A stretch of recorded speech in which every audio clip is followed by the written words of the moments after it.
첫 번째 주제로 저희가 얘기를 해봐야 되는 게 국민의힘 내부적으로 이제 그 유튜버들을 중심으로 해가지고 한동훈 위원장을 좌파다, 강남 좌파다 이런 식으로 공격했다라는 거 알고 계실 겁니다. 그러면 이제 그 사람들이 한동훈 위원장을 강남 좌파라고 공격했던 근거가 뭐가 있었냐? 일단 첫 번째 같은 경우는 이제 용어였습니다. 동료 시민이라고 하는 용어. 이 동료 시민이라고 하는 말 자체가 좌파적인 자익적인 그런 어떤 뭐 패러다임이 들어가 있는 말이기 때문에 그래서 이제 뭐 한동훈 위원장이 강남 좌파다라는 것이었고, 그리고 또 김경률이 됐거나 하문경이 됐거나 이런 사람들을 어떻게 영입할 수가 있냐? 그러니까 이제 뭐 또 강남 좌파다. 이게 이제 크게 두 가지 골자 아니었습니까? 그런데 일단 첫 번째 그 동료 시민이라고 하는 말은 미국에서도 공화당, 민주당 할 거 없이 My fellow citizen 이렇게 이제 또 얘기를 할 만큼 My fellow citizen을 우리말로 바꾸면 동료 시민이 되는 겁니다. 그러면 뭐 민주당에 있는 사람들, 미국에 있는 사람들은 전부 다 무슨 좌익이 되는 겁니까? 웃기는 얘기죠, 그렇죠? 그리고 원래 이제 그 한동훈 위원장 같은 경우는 동료라고 하는 표현을 굉장히 많이 썼어요. 당직자들한테도 그렇고 뭐 다른 이제 뭐 비대위원들이나 다 마찬가지로 우리는 동료다, 한 팀이다 이렇게 이제 많이 얘기를 했었던 것이고, 그 연장선에서 이제 그 동료 시민이라고 하는 말이 만들어졌던 것이죠. 애당초 그리고 동료 시민이라고 하는 말의 뜻도 한동훈 위원장이 정의를 내렸어요. 자유, 민주주의 그리고 또 자유와 그다음에 법치 이런 것들을 중요시 여기되 동시에 뭐까지 생각할 수 있는 사람들, 우리 주변에 있는 힘든 사람들, 그리고 뭔가 좀 영웅심을 발휘해가지고 뭐 코로나 기간 동안에도 다른 사람을 도운다든지 자기 한 몸을 바쳐가지고 다른 사람들 공공을 위해가지고 힘쓴다든지 이런 사람들을 동료 시민이라고 한다라고 한동훈 위원장이 밝혔는데, 그거는 이제 뭐 좌익이냐 우익이냐 뭐 이런 차원의 문제가 아니라 상식의 얘기 아니겠습니까? 근데 그거를 가지고 좌파다라고 공격하는 사람들은 인간 됨됨이가 안 돼 있다. 상식이 없다. 그러니까 이제 뭐 코로나 기간 동안에도 그런 식의 난동을 부렸던 사람이 있었죠, 그렇죠? 누구라고 제가 콕 집어서 말씀은 안 드리겠습니다만. 그리고 이제 김경률과 화문경 이 두 사람 같은 경우도 한동훈 위원장이 콕 집어가지고 영입한 게 아니다라고 하는 얘기는 이미 지금 시청하시는 분들이 다 아실 거라고 믿습니다. 작년 이제 한 8, 9월 달부터 이미 대통령실이 됐거나 국민의힘 내부적으로 이렇게 접촉이 있었다라고 하는 기사까지도 나왔었기 때문에 사실상 한동훈 위원장이 픽한 게 아님에도 불구하고 그런 식으로 이제 프레임을 씌웠던 것이죠. 자, 그러면은 오늘 제가 이제 얘기를 드리고 싶은 것이 뭐냐? 한동훈 위원장이 만약에 강남 좌파라는 식으로 그런 식으로 매도한다라고 한다면 도대체가 이번에 한국일보가 단독 기사를 냈습니다. 윤석열 대통령과 이재명 두 사람의 영수회담 막전 막후에 대해 가지고 기사를 냈는데, 이거에 대해서는 과연 그 극우 정말 쓰레기 같은 유튜버들이 어떤 식으로 반응할지 벌써부터 제가 기대가 됩니다. 과연 이 문제에 대해서는 뭐라고 비판을 할 것인지, 동료 시민이라고 하는 말을 썼다고 좌파 좌익이 돼 있는 한동훈이라고 한다면 글쎄요, 이 막전 막후에 대한 얘기를 듣고 뭐라고 반응을 할까요? 아마 제가 보기에는 반응조차 못하지 않을까 싶습니다. 자, 일단 여러분 아시는 것처럼 이번에 어떤 얘기가 있었는지를 쭉 한번 정리를 해보니까, 윤석열 대통령이 이재명 대표한테 국정의 동반자라고 하는 그 진정성을 보여주기 위해서 여러 가지 이제 애를 많이 썼다라고 하는 겁니다. 그래서 그 이재명 대표한테 이렇게 이제 그 영수회담을 요청을 할 때도 뭐 이런 얘기를 했다는 거죠. 이재명 대표에게 내 진정성을 전해달라. 남은 임기 3년 동안 정치를 통해 국회를 통해 좋은 것을 남기고 싶다. 이렇게 이제 내 진정성을 조금 잘 전달해 달라라고 이제 그 함 교수한테 얘기를 했다는 겁니다. 그러면서 그 진정성을 보여주기 위해 가지고 세 가지 정도를 먼저 윤석열 대통령이 이재명 대표한테 꺼냈다라는 것인데, 첫 번째가 일단 국무총리 인사추천과 관련된 문제였습니다. 그러니까 이재명 대표가 국무총리를 추천해 달라. 이렇게 이제 얘기를 했다는 것이죠. 그 다음에 두 번째 같은 경우는 이재명 대표랑 핫라인까지도 구축을 하겠다라는 것이죠.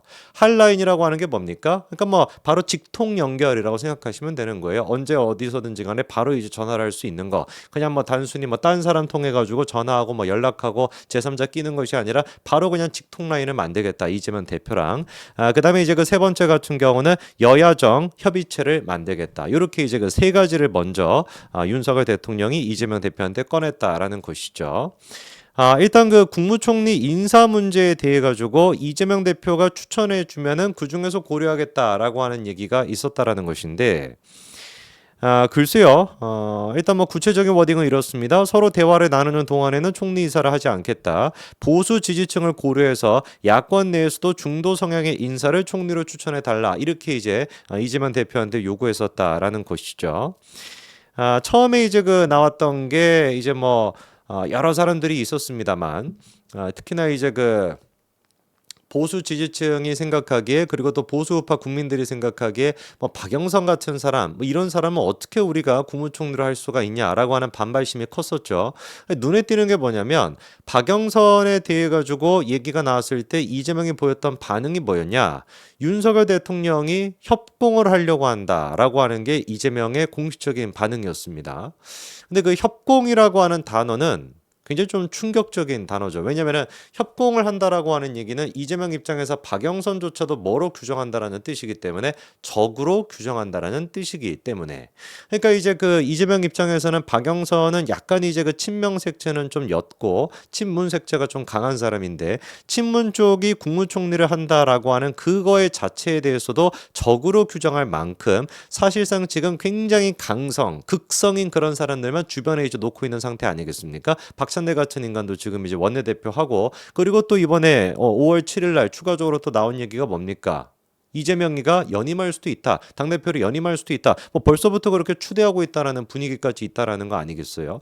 근데 이런 사람한테 국무총리를 뭔가 추천을 해달라라고 한다면은 사실상 이제 그 어떻게 되겠습니까? 완전히 그 극좌 이재명의 그 개딸 같은 뭐 추미애는 아니겠죠? 추미애는 뭐 이재명이랑 또 그렇게 뭐 사이가 좋은 건 아니니까 누가 됐든지 간에 그런 식으로 극렬한 사람이 될 가능성이 높아 보이는데 어쨌거나 그렇게 이제 그 총리에 대해 가지고 이재명한테 얘기를 했었다라는 것이고 거꾸로 이제 그 이재명 측에서는 총리를 요청했던 윤석열 대통령의 그거에 대해 가지고 반대했다라고 해요. 반응이 좀 시큰둥했다라는 것이죠. 그러니까 이제 그 얘기는 윤석열 대통령처럼 그립감이 센 분 밑에서는 총리가 그냥 허수아비가 되지 않겠냐. 그러니까 총리를 뭐 누구로 임명하든지 별 뭐 상관이 없다. 이재명 입장에서 제일 중요한 것은 국정 기조를 바꿔달라. 이렇게 이제 먼저 요구를 했었다라는 것이죠. 그리고 이제 그 대통령 비서실장 인선 문제에 대해서도 오히려 그 이재명 측에서 경쟁은 많으면 많을수록 좋다라고 얘기를 하면서도 약간 좀 의외긴 하죠. 그렇죠? 근데 이재명이 하는 모든 얘기 같은 경우는 우리가 다르고 어다르고 어제 했던 얘기가 내일과 다르고 1시간 전의 얘기가 그 뒤에 또 다르기 때문에 그대로 그냥 받아들여서는 안 됩니다. 경쟁은 많으면 많을수록 좋다라고 하면서 아무나 뭐 그냥 편하게 임명하십시오 라고 하는 얘기를 고지고대로 받으면 안 되겠죠. 그래서 이재명이 거기다가 덧붙였던 얘기가 뭐냐. 다만 원희룡 전 국토부 장관에 대해서만큼은 양평 고속도로 특혜 의혹 관련된 책임을 져야 될 인물이다라고 하면서 난색을 표시했었다라는 겁니다. 실제로 이제 그때 당시 보도를 우리가 생각해 보면은 원희룡 이제 그 전 장관 같은 경우는 처음에 이제 그 비서실장에 대한 얘기가 나왔다가 정무수석을 이제 그 바꿨다, 정무수석을 제안했다, 뭐 이런 식으로 또 기사가 나왔던 게 기억이 나거든요. 그러면 이제 그 처음에는 비서실장을 생각하고 있다가 정무수석으로 바꿨다라고 하는 것도 약간 좀 이런 식의 맥락과 닿아 있었던 것은 아닌지. 사실 이제 그 원 전 장관 입장에서는 정무수석 뭐라고 표현을 해야 될까요? 정무수석이라고 한다면 약간 좀 기분 나쁠 수도 있을 것 같습니다. 근데 이제 그 이재명 대표가 원희룡을 콕 집어가지고 안 된다라고 얘기한 거는 그 속셈이 뭐겠습니까? 차기 이제 그 대권 후보로 거론되는 사람이 원희룡이다 보니까 그래서 먼저 제거하고 싶었고 원희룡을 뭐 아니라고 한다면 누구를 임명하든지 간에 뭐 사실 뭐 비서실장 같은 경우는 딱히 뭐 야당 쪽에서도 할 얘기가 없다 보니까 그래가지고 그렇게 얘기한 것 같습니다. 그러면서 또 추가적으로 윤석열 대통령이 이재명 대표한테 했던 뭐 몇 가지 얘기들이 또 공개가 됐는데 이재명 대표의 도움이 절실하다. 더 이상 경쟁자가 아닌 국정의 동반자다. 이런 얘기도 윤석열 대통령이 했었다라는 것이고 역대 대통령들과 역사적인 산책 그러면서 지지층 반대에도 극복해야 된다. 이런 얘기도 하셨습니다. 그러니까 이제 그 아무래도 윤석열 대통령이 지난번에 내가 이제 앞으로 정치를 하겠다. 라고 얘기했던 거는 약간의 이제 그 보수 지지층으로부터 약간이 아닐 것 같고 상당히 많은 보수 지지층으로부터 반발에 닿을 수 있는 반발이 생길 수 있는 그런 모습으로 가겠다라고 이제 해석이 되겠죠. 지지층 반대에도 극복해야 된다라고 하는 얘기는 그러면서 나는 단임 대통령으로서 임기가 이제 3년이 지나면 끝이 나게 되는데 이재명 대표 같은 경우는 잘 나랑 협력을 해가지고 협조를 하게 된다면 생산적인 정치를 할 수 있지 않겠냐. 그거는 이재명한테도 도움이 될 수가 있을 것이다. 이런 얘기도 윤석열 대통령께서 했다라는 것이고 그리고 또 이재명 대표에 대한 수사 얘기도 있었습니다. 이재명에 대한 수사는 내가 시작을 한 것이 아니라 문재인 정부에서 시작한 것이다. 내 진정성을 전해달라. 이렇게도 윤석열 대통령이 얘기했다라는 겁니다.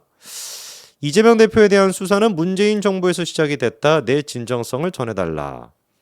근데 문재인 정부에서 검찰총장을 하셨던 분이 윤석열 대통령 아니었나요? 근데 이재명 대표에 대한 수사는 사실상 문재인 정부 문재인이가 그거를 주도했던 것이지 사실은 나랑은 딱히 뭐 그렇게 상관이 크게 있는 건 아니다. 이렇게 좀 이재명의 수사에 대해서도 선을 좀 긋는 듯한 모습을 보였다라는 것이고 그리고 총리를 추천해 달라. 이재명 대표가 불편해할 사람이 있으면은 기용하지 않겠다. 이런 얘기도 했다는 것이고 그리고 이제 영수회담이 잘 된다면 골프 회동과 부부 동반 모임도 서로 갖자. 이런 얘기도 윤석열 대통령이 이재명에게 했다라는 겁니다.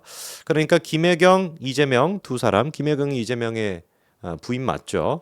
아직까지 부인이죠, 분명히. 그래서 김혜경과 이재명 두 사람과 그다음에 김건희 여사와 윤석열 대통령 두 사람 부부 동반 모임도 갖자라고 윤석열 대통령이 얘기했다라는 겁니다. 골프를 평상시에 치셨는지는 모르겠지만 골프 회동보다도 글쎄요. 저는 개인적으로 이제 그 좀 이번에 한국일보가 단독 보도를 했던 것 중에 좀 충격적이었다라고 생각을 할 만한 것은 이재명의 그 수사에 대한 문제는 윤석열 정부랑 약간 좀 거리를 두겠다라고 하는 뜻을 비춰냈다는 거. 문재인 정부에서 그 수사를 시작한 것이지 윤석열 정부에서 시작한 것이 아니다라고 하는 얘기가 됐거나 부부 동반 모임을 갖자라고 얘기한 거. 이 두 가지가 좀 저는 개인적으로 충격적이었습니다. 사실 뭐 다른 얘기들 같은 경우는 뭐 총리와 관련된 문제가 됐거나 국정 기조에 대한 문제나 뭐 협력이 필요하다, 협치가 필요하다, 지지층 반대도 극복해야 된다. 뭐 이런 얘기야. 영수회담이기 때문에 충분히 뭐 할 수 있었다라고 할지라도 이재명에 대한 수사가 문재인 정부에서 시작이 된 거다. 내 진정성을 전해달라라고 하는 얘기랑 골프 회동과 부부 동반 모임도 서로 갖자라고 얘기했던 이 두 가지 같은 경우는 글쎄요, 저는 개인적으로 좀 납득이 잘 되지 않습니다. 이 두 가지 얘기가 없다라고 해도 충분히 윤석열 대통령이 갖고 있는 진정성이나 협치에 대한 생각이 전달이 될 수 있고 국민들도 공감할 수 있을 것 같은데 사실상 이제 그 수사에 대한 얘기가 문재인 정부에서 시작했다라고 하는 요 발언은 글쎄요, 거꾸로 생각해 본다면은 윤석열 대통령께서 이재명에 대한 사법 리스크를 포기한 거 아니냐라는 식으로까지도 조금 과하게 해석한다면 해석이 될 수 있는 부분 아니겠습니까? 근데 이제 우리가 보수 지지층뿐만 아니라 중도층에서조차도 윤석열 대통령에게 표를 줬던 가장 근본적인 이유는 그거잖아요. 문재인 정부의 적폐를 수사했다라고 하는 거. 어떤 환경에서도 불구하고 자기가 갖고 있는 소신을 끝까지 밀어붙여가지고 문재인 정부에 대한 수사를 진행했다라는 거. 그게 바로 윤석열 대통령이 0.78% 차이로 이재명을 꺾고 대통령이 됐던 이유 아니겠습니까? 지금 이 순간에도 사실 많은 분들이 기다리고 있고 그리고 또 고심하고 있는 것은 이재명에 대한 그 사법 리스크가 어떻게 정리가 될 것인지인데 그리고 지금까지 윤석열 대통령께서 이재명이 8번 가까이나 그렇게 이제 그 영수회담을 요청했음에도 불구하고 다 거절했던 이유가 사법 리스크가 있다, 재판을 받고 있다라는 거 아니었습니까? 그런데 이재명 대표 수사는 문재인 정부에서 시작이 된 것이다. 내 진정성을 전해달라라고 하셨다라고 한다면 글쎄요. 윤석열 대통령께서 정치를 하겠다라고 하는 말이 정치를 하는 것이 아니라 사실상 이제 사법 질서나 법치에 대한 것까지도 아예 그냥 내려놓고 포기를 하는 거 아니냐라는 것까지도 지지층 분들께서는 생각을 하실 것 같습니다. 저 또한 이재명 대표에 대한 수사는 문재인 정부에서 시작이 된 것이다. 내 진정성을 전해달라라고 하는 얘기는 좀 그렇게 들리거든요. 윤석열 정부 앞으로 남아있는 기간 동안에는 이재명 대표의 사법 리스크에 대해서 뭐 어떻게 할 수가 없다. 약간 이런 식으로까지 해석이 되는 거 아니겠습니까? 수사가 문재인 정부 시작됐다. 문재인한테 책임이 있다라는 식으로 돌리는 것이니까요. 그리고 이제 부부 동반 모임도 서로 갖자라고 하는 얘기도 글쎄요, 저는 좀 적절치 않아 보입니다. 이게 이제 뭐 김건희 여사와 관련돼 있는 특검 이슈가 있다 보니까 그래가지고 부부 동반 모임도 서로 갖자 이렇게 얘기하셨는지는 모르겠지만 글쎄요 지금 김혜경 같은 경우도 재판을 받고 있는 중이거든요. 그런데 이재명도 재판을 받고 있고 김혜경도 재판을 받고 있습니다. 그런데 부부가 쌍으로 지금 재판을 받고 있는 상태에서 왜 도대체 윤석열 대통령께서 김건희 여사랑 같이 부부 동반 모임을 갖자라고 얘기를 하는 것인지 그것도 저는 조금 납득이 되지는 않네요. 그렇기 때문에 사실 이제 뭐 필요한 거는 분명히 있습니다. 윤석열 대통령께서 지금 시점에서는 너무나 극명한 여소야대의 상태이기 때문에 이재명 대표에 대해 가지고 뭔가 좀 협치나 이런 자세를 보여주셔야 된다라고 하는 거는 너무나 공감이 되지만 그럼에도 불구하고 우리가 갖고 있는 보수 지지층의 아까 그 보수 지지층의 반대도 극복해야 된다라고 또 얘기하셨다라고 하는데 지지층의 반대를 극복한다라고 하는 얘기가 보수로서 가져야 되는 가장 기본적인 선이나 최소한의 선까지도 포기한다라는 뜻이 돼서는 안 되겠죠. 그거는 두 가지가 엄연히 다른 것입니다. 정치를 하시되 협치를 하시되 최소한 우리가 보수 지지층에 갖고 있는 그 선, 가장 어떤 마지노선까지 포기하시는 일은 없기를 제가 이거는 뭐 당연한 얘기니까요. 그런데 이번에 영수회담 막전 막후로 한국일보가 단독 보도한 이 내용을 들어봤을 때는 그것까지도 포기하시는 게 아닌가라고 하는 생각이 좀 드는데 정말 그거만큼은 포기하시지는 말아 주시기를 부탁드리겠습니다. 여기까지 일단 정리를 좀 해보죠.